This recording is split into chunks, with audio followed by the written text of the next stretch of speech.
Investigators of the Sanford Police Department. Today's date is March the 2nd. It's a Friday, 2012.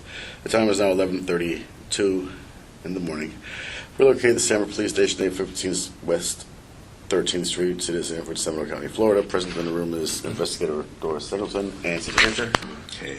On the 26th of February, there was an incident behind your house, correct? Yes. At about 7 p.m.? 7:10, 7:15 p.m., yes. Can you tell us in your own words what exactly you saw, heard, or any information you can give us?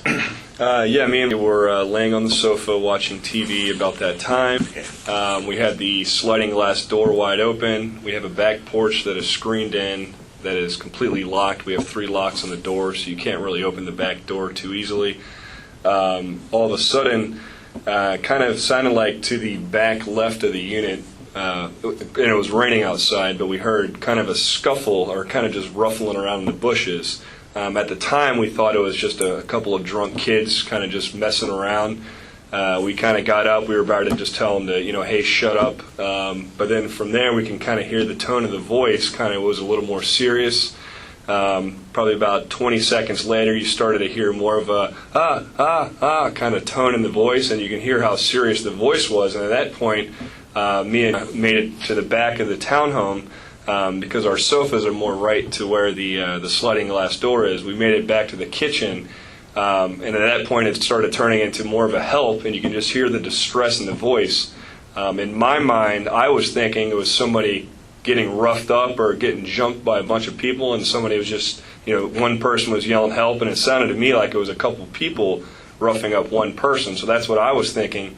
I was making it to the kitchen trying to grab a weapon or a knife and contemplating in my head if I was going to run outside or what I was going to do. After about 20 helps, at that point you just heard a pop, and then from there, I guess both of us kind of just, our minds kind of just, went a little nuts, and we kind of just took it upstairs, ran upstairs. I was already on the phone with the cops right from the get-go when we kind of started hearing before the helps, it was kind of with a ha-ha, she was already trying to call the cops.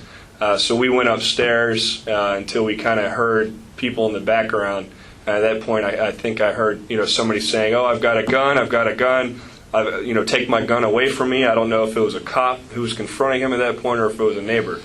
And then from there, that's pretty much it. And then the cops showed up, and we went outside to see exactly what happened. But we definitely knew it was a gunshot.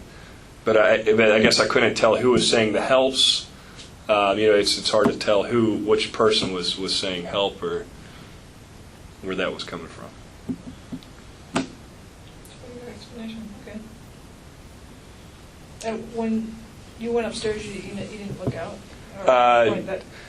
Didn't look out, no, because how it in that whole back area, especially on our house, we were kind of the only ones that have the porch light on. Mm-hmm.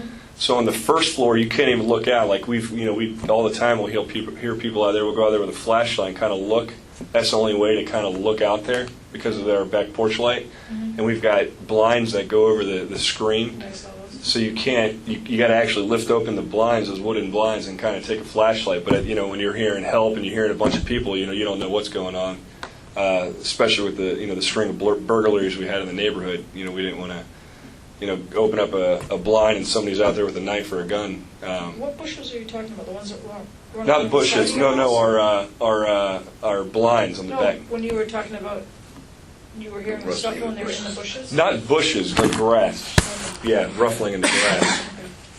And so we couldn't tell how far away it started. We were trying to figure out how it started, but also the rain probably muffled the sound, so we couldn't, it could have been right there.